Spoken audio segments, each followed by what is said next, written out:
ஒரு ஜாதி ரீதியான ஒரு பிளவு அங்கே இருக்கிறதா அப்படிங்கிற ஒரு கேள்வி இருக்குது. காரணம், வைகோ அவங்களை பொறுத்த மட்டும் அவங்க இதுக்கு முன்னால இருந்த நிலைமை அப்படிங்கிறதுலாம் நமக்கு தெரியாது. அப்பொழுது அவருடைய பையன் வைகோ, அவங்களுடைய பையன் துரை வைகோ அவங்க வந்த பிறகு நிறைய மாற்றங்கள் அங்க இருக்குங்கிறத நம்மளால கணிக்க முடியுது. அதை நம்ம வெளியிருந்து பார்க்கக்கூடிய நமக்கே தெரியுது. வைகோ அவங்க இல்ல மாத்தையா மாதிரி இவர் பண்ணிட்டார் அப்படின்னு. மாத்தையா அவங்க பண்ணது வேற, மல்லை சத்யா அவங்களுடைய அரசியல் நிலைப்பாடு வேற. மாத்தையா அவங்க அந்த பிலிம் ரோல் வாங்குப்பான்றாரு அப்படின்னா இன்னும் பிலிம் ரோல் தான் உபயோகப்படுத்தப்பட்டு இருக்கு அப்படிங்கிற அந்த அப்டேட் கூட அவங்கள்ட்ட இன்னும் வரல. இது அந்த கேப் எல்லாம் அங்க இருக்கு.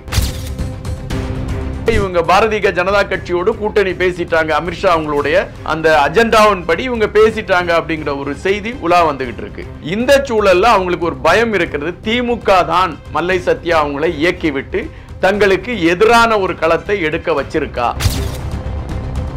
அரசியல் சார்ந்த பயணம் ஒரு முதன்மையான களத்தை கொடுக்கும். அப்படி கொடுக்கக்கூடிய பட்சத்தில் அவருடைய தேர்வு என்னை பொறுத்த மட்டில் ஒருவேளை அவருடைய தாய் கழகத்திற்கே செல்வதற்கான வாய்ப்புகள் ஒருவேளை அமையலாம். இதுதான் நடைபெறுவதற்கான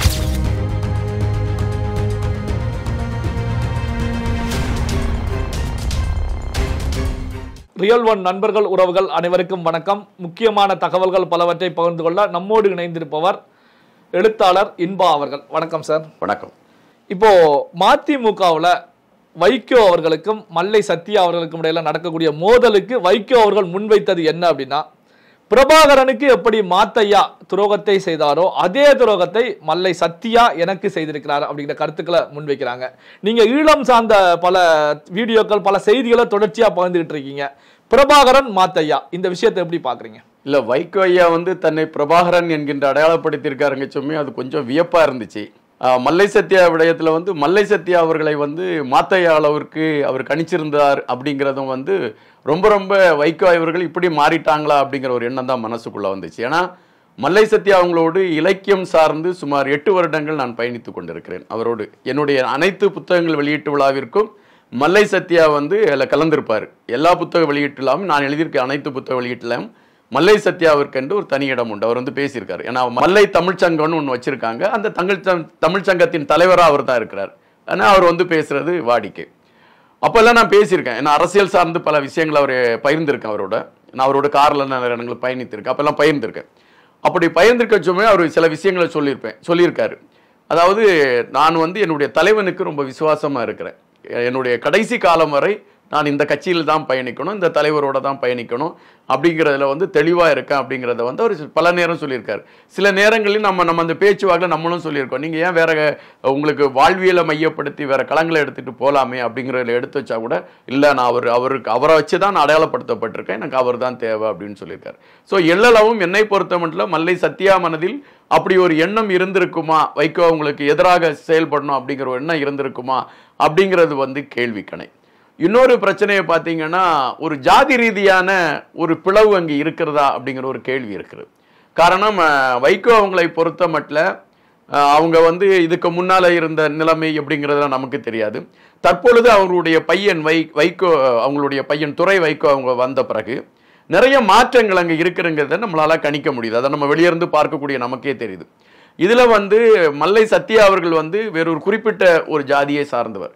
எனவே இவருக்கு முதன்மையான ஒரு இடம் கிடைச்சிருமா அப்படிங்கிற ஒரு எண்ணம் அவங்களுக்குள்ள இருந்திருக்கணும். ஆனால் தொண்டர்களோடு பயணிக்கக்கூடிய ஒரு களத்தை எடுத்துக்கொண்டு பயணிக்கக்கூடிய ஒருவராக மல்லை சத்யா இருக்கிறார் என்பது அந்த கட்சி வட்டாரங்களில் இருக்கக்கூடியவர்களை வைத்து நம்மால் அறிந்து கொள்ளக்கூடிய ஒரு விடயம். அதாவது யாருடைய இறப்பாக இருந்தாலும் சரி, காதணி விழாக்களாக இருந்தாலும் சரி, அவர்களுடைய வீட்டில் ஏதாவது துன்ப நிகழ்ச்சிகளாக இருந்தாலும் சரி, அந்த கட்சியை சார்ந்தவர்களுடைய எந்த இல்லம் சார்ந்த விடயங்களில் மல்லை சத்யாவுடைய ஒரு பிரசன்னம் இருக்கும். அதாவது அந்த மதிமுகவில் இருந்து மல்லை சத்யா போயிருக்கார் அப்படிங்கிறத ஒரு பார்க்க முடியும். அதுபோல இலக்கிய தளங்களில் மல்லை சத்யாவிற்கென்று ஒரு பெரிய அடையாளம் இருக்கிறது. நீங்க ஏதாவது ஒரு தலைப்பை கொடுத்து நீங்க ஒரு 1.5 மணி நேரம் பேசுங்க மல்லை சத்யா அவர்கள் என்று சொன்னால் அவர் அவ்வளவு பேசுவார். எனக்கும் அவருக்கும் எப்படி நெருக்கமாச்சுன்னா, நான் சிவாஜி ஐயாவை மையப்படுத்தி, உங்களுக்கே தெரியும், ஒரு 5 பாகங்கள் சிவாஜி அவர்களுடைய வாழ்வியலை மையப்படுத்தி ஒரு பெரிய நூல்கள் வெளியிட்டிருந்தேன். அந்த நூலை வெளியிட்டிருந்த பொழுது முதல் நூலை அவர் படித்தார். அதாவது முதல் பாகத்தை அவர் படிச்சுக்கிட்டு இவ்வளோ அருமையா ஒரு நூல் எழுதியிருக்கீங்க, இதை நான் ப்ரமோட் பண்ணியே தீரணும் அப்படின்னு சொல்லிட்டு அந்த நூலை அவர் பேசுகின்ற பல மேடைகளில் எடுத்து வைத்தார். அதுபோல அந்த நூலில் இருக்கக்கூடிய செய்திகளை உள்வாங்கி கொண்டு பல மேடைகளில் அவர் பேசினார். அப்படிதான் எங்களுக்குள்ள ஒரு நெருக்கம் ஏற்பட்டுச்சு, அந்த இலக்கியம் சார்ந்த நெருக்கம். ஆனா இந்த மல்லை சத்யா அவங்க வந்து வைகோ அவங்க வந்து இப்போ மல்லை சத்யா மேல அவங்களுக்கு திருப்பி இருக்கக்கூடிய இந்த விடயங்களை வைத்து பார்க்கின்ற பொழுது எப்படி பாட்டாளி மக்கள் கட்சியில வந்து ராமதாஸ் ஐயா அவர்களுக்கும் அன்புமணி ராமதாஸ் ஐயா அவங்களுக்கும் இடையில ஏற்பட்டு இருக்கக்கூடிய பிணக்கு மோதல், இதுல வந்து ராமதாஸ் ஐயா வந்து தெளிவா முடிவெடுக்கிறார். நான் என்ன, என் கட்சி நான் எப்படி நடத்துன்னு எனக்கு தெரியும், கூட இருந்தவங்க யாருன்னு தெரியும், அவங்கள விட்டு விட்டு நான் உன்னை முதன்மைப்படுத்திட்டு இருந்தா அது வந்து நல்லா இருக்காது அப்படிங்கிறது ஒரு தெளிவு முடிவு எடுக்கிறார். இதைத்தான் வைகோ அவங்க வந்து இங்க எடுத்திருக்கணும். வைகோ அவங்க வந்து இல்ல மாத்தையா மாதிரி இவர் வந்து பண்ணிட்டார் அப்படின்னு. மாத்தையா அவங்க பண்ணது வேற, மல்லை சத்யா அவங்களுடைய அரசியல் நிலைப்பாடு வேற. மாத்தையா அவங்க வந்து பிரபாகரன் அவங்க வந்து என்னன்னா, நான் வந்து ஒரு உயிரா ஒரு ஆளை உருவாக்குறாங்க, அதுதான் மாத்தையா. மாத்தையாவுக்கு வந்து எல்லா விஷயங்களையுமே கற்றுக் கொடுக்குறாரு, என்னுடைய தம்பி என் உடன் அப்படின்னு நினைச்சிடுறாரு. இந்த மாத்தையா வந்து பிரபாகரன் அவர்களுக்கு எதிராக செல்கிறான் அப்படின்னு கேட்கின்ற பொழுது, அந்த செய்தி வருகின்ற பொழுது மாத்தையாவை கூப்பிட்டு பிரபாகரன் அவர்கள் விசாரித்த பொழுது பிரபாகரன் அவர்களே அப்படி கண்களில் மிகவும் அப்படி ஒரு மாதிரி உன்னை நம்பி நான் துரோகம் போயிட்டனே அப்படிங்கிற ஒரு பெரிய கோபம் இருந்ததா நம்ம செய்திகள்ல பார்க்க முடியுது. இதே இப்போ வந்து வைகோ அவங்க வந்து அதை ஒப்பீடு வந்து இப்போ வந்து அவங்களுக்கு வயசாயிடுச்சு. வைகோ அவங்களுக்கு வந்து இப்போ நம்மளை என்னடா நம்மளையும் யாரும் பார்க்க மாட்டேங்கிறேன். இப்போ சமீபத்தில் கூட ஒரு அப்டேட் வேணும், தலைவர்கள் அதை செய்யணும். இப்போ கூட அவங்க ஒரு செயல் வீரர் கூட்டம் நடந்துச்சு, அங்கே வந்து தொண்டர்கள் அமரலை, வெளியே போங்க அப்படின்னு இவர் சொல்றாரு. சொன்ன உடனே அந்த பத்திரிகையாளர்கள் அதை போட்டோ எடுக்கிறாங்க, ஏன் அந்த பிலிம் ரோலை வாங்குப்பான்றாரு. அப்படின்னா இன்னும் பிலிம் ரோல் தான் உபயோகப்படுத்தப்பட்டு இருக்கு அப்படிங்கிற அந்த அப்டேட் கூட அவங்கள்ட்ட இன்னும் வரல. இது அந்த அந்த கேப் எல்லாம் அங்கே இருக்கு. இவைகள் அனைத்துமே அவங்கள்ட்ட வந்து ஒரு தாழ்வு மனப்பான்மை, நம்ம வெளியே வந்தா நம்ம பின்னால் எவ்வளவு தொண்டர்கள் நின்னாங்க, இவங்க எல்லாம் இப்ப நம்மள்ட்ட இல்லையே அப்படிங்கிற ஒரு எண்ணம் அவங்களுக்கு வந்திருக்கு. இதெல்லாம் பார்த்து இப்ப வந்து அதுல 2ஆம் கட்டமா வளர்ந்து வந்துட்டு இருக்கிறது மல்லை சத்யா தான். ஒருவேளை நம்மளுடைய கட்சியை நம்மள்ட்ட வந்து மல்லை சத்யா எடுத்து விடுவாரா அப்படிங்கிற ஒரு பயத்துல இது போன்ற ஒரு வார்த்தைகளை அவர் விட்டுருக்க வாய்ப்பு இருக்கு. இப்போ வைகோ அவர்களை பொறுத்த வரைக்கும் கடுமையான குற்றச்சாட்டுகளை ஆக்ரோஷமா மல்லை சத்யா மீது வச்சுக்கிட்டே இருக்காங்க. ஆனா மல்லை சத்யால வந்து பெரிய அளவுல வந்து பதில் எதுவும் வரலையே. அந்த பதிலை பொறுத்த வரைக்கும் ஒரு ஸ்மூத்தான ஒரு சாஃப்டான பதிலா தானே இருக்குது. இல்ல மல்லை சத்யா அவங்கள பத்தி பதில் வரலன்னா இதுல வந்து நம்ம தமிழக அரசியல் களத்தை பார்க்க வேண்டியிருக்கு சார். தமிழக அரசியல் களத்தை பொறுத்த மட்டும் வந்துன்னா திமுகவை பொறுத்த மட்டில் அவர்களுடைய கூட்டணியை பலப்படுத்துவதற்கான பெரிய முயற்சிகளை எடுத்துட்டு இருக்காங்க. ஏன்னா அவங்களுக்கு வந்து எதிரணியில வந்து அண்ணா திமுகவோட விஜய் அவங்களுடைய கட்சி வந்து பெருசா ஒரு பயத்தை கொடுத்துக்கிட்டு இருக்கு. எனவே இந்த தேர்தலில் நம்ம வெற்றி பெறுவோமா என்கிற கேள்வி கணைக்குள்ள அவங்க இருக்காங்க. அதனால அவங்களுடைய கூட்டணியை வந்து அவங்க உறுதிப்படுத்த வேண்டிய ஒரு பெரிய நிலைப்பாட்டில் இருக்காங்க. இந்த கூட்டணியை உறுதிப்படுத்தணும்னா அவங்களுக்கு வந்து பல கட்சிகளை உள்ள இழுக்கணும். இப்போ அவங்களுடைய வேலைகள் வந்து அதுக்காக ஆரம்பிச்சிட்டு இருக்காங்க அப்படின்னு கேள்வி. இந்த சூழல்ல இவங்களுக்கு நெருக்கடி இருக்கு மதிமுகவை பொறுத்த மட்டும் அவங்க தேர்தல் ஆணையத்தால் அங்கீகரிக்கப்படாத ஒரு கட்சி. எனவே அவங்க வாக்கு வங்கிகளை பெற்றுக்கிட்டு அவங்க அந்த அங்கீகாரத்தை பெற வேண்டிய ஒரு கட்டாயத்தில் இருக்காங்க. இப்ப திமுகவை பொறுத்த மட்டும் ஒரு 5 சீட்டு கொடுக்குறேன்னு வச்சுக்கோங்க. இந்த 5 சீட்ல 2 சீட்டு மட்டும் அவர்கள் வெற்றி பெற்றால் தேர்தல் ஆணையத்திடம் இவர்களால் அந்த அதாவது சின்னம் வாங்கக்கூடிய ஒரு நிலைமை இல்லை. அதுபோல அவங்க வெற்றி பெற்றால் கூட உதயசூரியன் சின்னத்தில் நின்றுதான் வெற்றி பெறக்கூடிய ஒரு களம் அமைகின்ற பட்சத்துல அது வந்து ஒட்டுமொத்தமா எப்படி போகும்னா உதயசூரியன்ல இருக்கக்கூடிய ஒரு சட்டமன்ற உறுப்பினர் அப்படிங்கிற ஒரு நிலைப்பாட்டில் தான் போவோம். எனவே இவங்க வந்து இப்ப வெளியேறி திமுகல இருந்து வெளியேறி வேறொரு கூட்டணிக்கு இவங்க போகணும். அதற்காக இவங்க பாரதிய ஜனதா கட்சியோடு கூட்டணி பேசிட்டாங்க. அமித்ஷா அவங்களுடைய அந்த அஜெண்டாவின் படி இவங்க பேசிட்டாங்க அப்படிங்கிற ஒரு செய்தி உலா வந்துகிட்டு இருக்கு.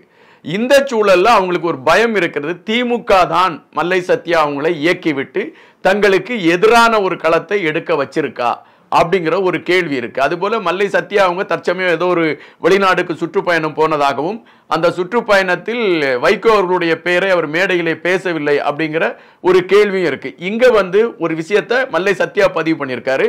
மல்லை சத்யா என்ன பதிவு பண்ணியிருக்காருன்னா, நான் வந்து வெளிநாட்டில் போச்சமயம் அங்கு அதாவது ஈழத்தில் இருக்கக்கூடிய தமிழர்களுடைய வாழ்வியலை வளப்படுத்த வேண்டும் என்றால் அங்கு பொது வாக்கெடுப்பு எடுத்து அதன் அடிப்படையில் அவர்களுக்கான விடுதலை எழுதப்பட வேண்டும் அப்படிங்கிறத அவர் பதிவு செஞ்சிருந்தேன். அதுபோல நான் வைகோ அவர்களை குறித்து நான் பேசியிருந்தேன் அப்படிங்கிறது அவருடைய பதிவு.